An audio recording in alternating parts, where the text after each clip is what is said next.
जी ठीक है, शुक्रिया आपका खेम नारायण। ममता, आपका भी बहुत बहुत धन्यवाद ये तस्वीरें हम तक पहुंचाने के लिए, और लगातार आपको अपडेट करते रहेंगे वोटिंग परसेंटेज से भी। आगे बढ़ते हैं, अंबिकापुर का इस बार अब रुख करेंगे। मेडिकल कॉलेज अस्पताल में एक बड़ी घटना सामने आई है। मातृ शिशु वार्ड में 3 बच्चों की मौत की खबर है, परिजनों ने अस्पताल प्रबंधन पर भी लापरवाही का आरोप लगाया है। बिजली बंद होने से अफरा तफरी मच गई। कलेक्टर सरगुजा भी अस्पताल पहुंचे हैं, मौके पर स्थिति का जायजा ले रहे हैं, लेकिन फिलहाल अस्पताल प्रबंधन की तरफ से कुछ नहीं कहा जा रहा है। साथ ही परिजन भी लगातार इस बात को सूचित कर रहे हैं कि बच्चों से अस्पताल प्रबंधन नहीं मिलने दे रहा है।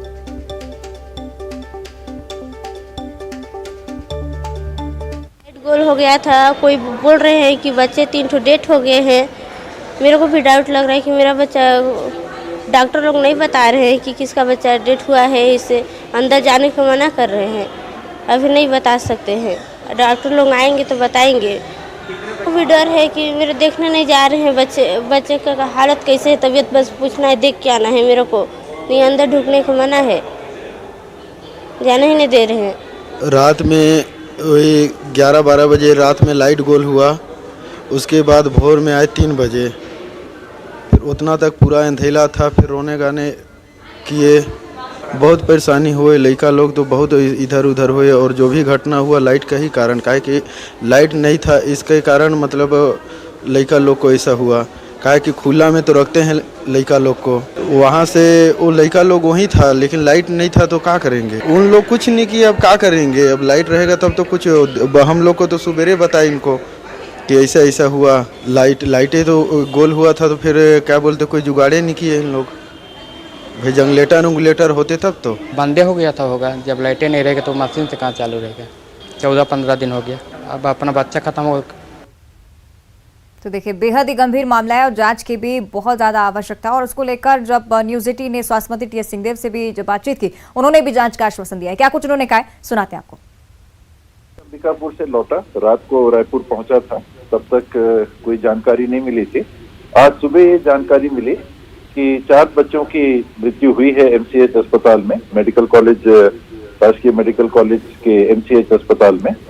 2 बच्चों की मृत्यु जो बिजली की घटना आप कह रहे हैं उसके पहले हुई थी, और 2 की बिजली जाने की घटना के बाद हुई है।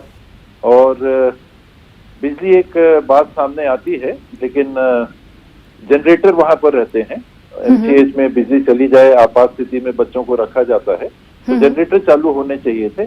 और मुझे बताया गया कि जहां वेंटिलेटर थे वहां जनरेटर शायद चालू भी थे, अन्य जगह चालू नहीं थे। क्या कारण है, ये माताएं, इनके बच्चों का जन्म अस्पताल में ही हुआ था कि बाहर से हुआ था, ये सब की जांच के लिए मैं भी मौके पे जा रहा हूँ। सीएम साहब से भी बात हुई मेरी, हेलीकॉप्टर उनने उपलब्ध करा दिया है। 1 बजे हम लोग टेक ऑफ कर रहे हैं। विभाग के सचिव जी भी रहेंगे, डीएमई भी रहेंगे, एक पीडियाट्रिक विशेषज्ञ भी रहेंगे, और मौके पे जाके कहीं कोई लापरवाही हुई, कहीं कोई और कारण तो नहीं है, क्या बच्चे कमजोर, सामान्य रूप से वहाँ ऐसे ही बच्चे भर्ती होते हैं जो अंडरवेट होते हैं, प्री मैच्योर होते हैं, क्या कारण था मृत्यु का, कोई लापरवाही की बात अगर आएगी तो कड़ी कार्रवाई भी होगी। बिल्कुल कार्रवाई की जाएगी, लेकिन जिस तरीके से एक साथ 4 बच्चों की जान चली जाती है, परिजनों के आरोपों को भी हम नजरअंदाज नहीं कर सकते। उनका यह आरोप है कि अस्पताल प्रबंधन लापरवाही किया, इसकी वजह से मासूमों की जान चली गई। सर, ये जो मैंने बताया जांच का विषय, ये परिजनों के भी बयान लिए जाएंगे, उनसे भी पूछताछ होगी, और कोई भी लापरवाही आएगी तो उसमें निसंदेह इसमें कड़ी कार्रवाई होगी। जी, अस्पतालों में मातृ शिशु वार्ड में यदि कोई लापरवाही होती है तो ये बहुत ही गंभीर मामला हो जाता है। इसलिए हो जाता है क्योंकि यदि शिशु वार्ड में इस तरीके की लापरवाही है तो जाहिर सी बात है कि जो अन्य वार्ड होते होंगे वहां पर कैसी स्थिति बनती होगी। तो एक सख्त एक्शन की और सख्त निगरानी की भी जरूरत है यहाँ पर। मुझे जो प्रारंभिक रिपोर्ट मिली कि स्टाफ पूरा तैनात था और उनने अपने तरफ से प्रयास किया। ये प्रबंधन है वो अपना पक्ष रखता है, परिजनों से पूछना पड़ेगा कि वस्तु स्थिति क्या थी, और किसी को जानकारी होगी उनकी बात भी हमको संज्ञान में लेनी होगी। और ये सारी स्थितियों को देख के भविष्य में ऐसा ना हो ये भी देखना पड़ेगा। कुछ साल पहले भी एक घटना हुई थी, उसमें 24 घंटे के अंदर मृत्यु यहाँ ज्यादा हुई थी। लंबी जांच कराई गई थी, कहीं कोई और बात तो नहीं है, कोई बैक्टीरिया की बात तो नहीं है, कोई दूसरे कारण तो नहीं है। उनमें सुधार के लिए भी पहल किए गए थे। अभी एक साथ 4 बच्चों की अगर मृत्यु होती है तो हम सबको झकझोर देती है ये बात। बिल्कुल। ये ऐसा कैसे हो गया, क्यों हो गया, कोई लापरवाही थी क्या? जहां तक बिजली की बात है, मुझे जो मेडिकल सुपरिटेंडेंट है अस्पताल के, उनसे मैंने रिपोर्ट ली थी प्रारंभिक। उनने मुझे यही बताया था कि 2 बच्चों की मृत्यु उसके पहले और 2 की बिजली आ जाने के बाद हुई। मौके पे जाके और बात देखनी पड़ेगी। बिजली की बात, तो जनरेटर क्यों नहीं चालू था? आकस्मिक किसी अन्य कारण से अगर बिजली चली गई तो बच्चों के लिए व्यवस्था रहती ही है वहां, तो वो बैकअप क्यों नहीं काम किया, क्या कारण थे, ये सब देखने होंगे। तो देखिए, स्वास्थ्य मंत्री टी.एस. सिंहदेव को आपने सुना, साफ तौर पर उन्होंने कह दिया है कि जांच के लिए मैं खुद वहां पर पहुंच रहा हूं। उसके बाद अगर दोषी पाए जाते हैं लोग, लापरवाही सामने आती है तो कार्रवाई भी जरूर होगी। ज्यादा चर्चा इस पर हम करेंगे। सही, श्रवण महंत हमारे संवाददाता अंबिकापुर से हमारे साथ लाइव जुड़ रहे हैं। श्रवण, उसी अस्पताल में शायद आप मौजूद है जहाँ की घटना है, लेकिन क्या कुछ स्थिति अभी तक स्पष्ट हो पाई है? क्योंकि अस्पताल ने तो ये कहकर पल्ला झाड़ दिया है कि गंभीर हालत में थे बच्चे, इसलिए उनकी मौत हो गई है। बिल्कुल, देखिए, सरगुजा संभाग का सबसे बड़ा अस्पताल है मेडिकल कॉलेज, और यहाँ पे एसएनसीयू वार्ड है, उसमें एक दुखद घटना सामने निकल कर आई है, जहाँ कल देर रात जो है बिजली गुल हो गया। बिजली गुल होने की वजह से यहाँ पे अफरा तफरी का माहौल हो गया था। जो दूसरी बात ये भी सामने निकल कर आई है कि जो यहाँ बिजली गुल होने के बाद यहाँ बैकअप की व्यवस्था नहीं की गई थी, तो एक बड़ा लापरवाही देखने को मिला था। उस लापरवाही का नतीजा ये निकला कि यहाँ पर जो बच्चे हैं, 4 बच्चों की यहाँ पर मौत हो गई है।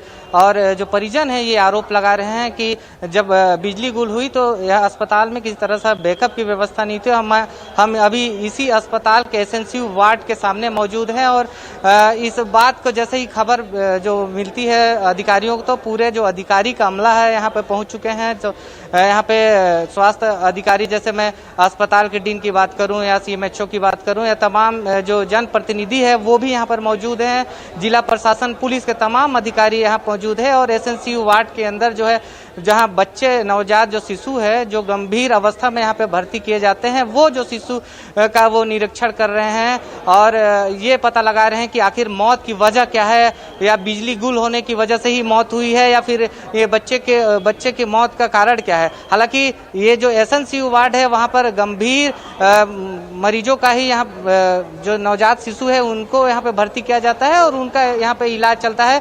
और जिस तरह से यहाँ पर बात सामने निकल के आ रही है कि रात में बिजली गुल हुआ और अफरा तफरी का माहौल मचा, तो लोग जो हैं, जो उनका परिवार है, वो काफ़ी चिंतित हैं। आप देख सकते हैं कि पीछे जो एसएनसीयू है वहाँ पे भी मैं आपको दिखाना चाहूँगा कि जो प्रशासनिक अमला हैं वहाँ पे मौजूद हैं और जो जांच है वो जांच करने का प्रयास कर रहे हैं कि आखिर में ये मौत की वजह क्या है। मैं आपको लेकर चलता हूँ। आप देख सकते हैं कि जहाँ तमाम जो है स्वास्थ्य विभाग के जो अधिकारी हैं यहाँ पे मौजूद हैं, कलेक्टर हैं, एसडीएम हैं और जो भी हैं पुलिस के विभाग के तमाम हैं, अंदर जाने नहीं दे रहे हैं। लेकिन ये मैं बता रहा हूँ कि जो कल जो लापरवाही एक बड़ी देखने को मिली है, यहाँ पे जो 4 नवजात शिशु है उनकी बिजली कटने से मौत हो गई है, ये आरोप परिजन लगा रहे हैं। अफरा तफरी का माहौल था और चूंकि स्वास्थ्य मंत्री भी जानकारी मिला है तो वो पूरे इस विषय को निगरानी के लिए और जांच के लिए निर्देश दिए हैं और वो भी यहाँ पहुँचने की इनकी संभावना जताई जा रही है। बिल्कुल श्रवण, ये भी आरोप था परिजनों का कि बच्चों से मिलने नहीं दिया जा रहा है। क्या अभी स्थिति में सुधार आया है? जब जनप्रतिनिधि यहाँ पर पहुंचे, क्या परिजनों से मुलाकात हो पाई बच्चों की? देखिए, कई परिजनों से हमने बात की तो उनका साफ तौर पर यही कहना था कि जिस तरह से मौतें हुई है और उनको एसएनसीयू के वार्ड में उनको जाने नहीं दिया जा रहा था और वो चिंतित थे कि कहीं हमारे बच्चे से किसी प्रकार की अनहोनी ना हो गई है और वो इसी बात को लेकर के काफ़ी प्रयास कर रहे थे कि वो उनसे बच्चे से मिले और जो है मिले और उनके बच्चे की खैर देखें। अभी कलेक्टर साहब भी हैं, हम सीधे उन्हीं से ही बात करते हैं। सर किस तरह से नीचे चलते हैं, बच्चों वाला वार्ड है ना, यहाँ पे डिस्टर्बेंस नहीं करते। मौजूद निकल रहे हैं और जल्द ही ये जांच कर ये बताएंगे कि आखिर में मौत की वजह क्या है। एक मिनट, चलिए नीचे गेट बंद करिए पीछे से। आराम से आराम से आराम से आराम से आराम से आराम से भाई, आराम से। पीछे हो जाइए, थोड़ा पीछे होइए, या तो आईडी एक जगह रख लीजिए। तो देखिए कलेक्टर भी यहाँ पर पहुंचे हैं। श्रवण, तस्वीरें हम देख रहे हैं किस तरह से लगातार कोशिशें की जा रही हैं कि जांच हो, उसके बाद कार्रवाई हो।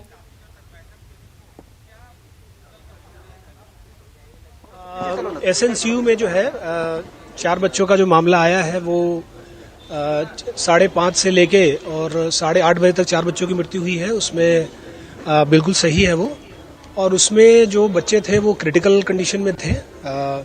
उसको डीन साहब और अच्छे से बताएंगे। और हम लोगों ने बातचीत की, इलेक्ट्रीशियन से बात की, जो doctor on duty doctor Gauri थे उनसे भी बात की है, और हमने जानने का प्रयास किया कि क्या उस समय क्या प्रॉब्लम आई थी और क्यों ये समस्या आई। तो ये बिल्कुल क्लियर है कि बिजली के फ्लक्चुएशन से या बिजली की प्रॉब्लम से वेंटिलेटर बंद हो गया या वार्मर्स नहीं चले, ये बिल्कुल गलत है।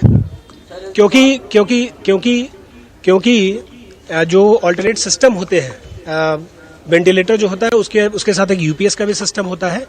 तो वेंटिलेटर्स लगातार चल रहे थे, वो ऑलरेडी ऑनलाइन होता है, उसको दोबारा फिर से चेक भी कराएंगे, सर्टेन भी कराएंगे वेंटिलेटर्स पे। क्योंकि आपको जानकारी में बता दूं कि 6 बच्चे वेंटिलेटर्स पे थे, और उनमें से 2 बच्चे, जो क्रिटिकल कंडीशन में ही बच्चे वेंटिलेटर पे जाते हैं, उनमें से 2 बच्चों की दुर्भाग्यपूर्ण मृत्यु हुई है। लेकिन 4 बच्चे अभी वेंटिलेटर पे हैं, और उनमें से 1 या 2 क्रिटिकल है।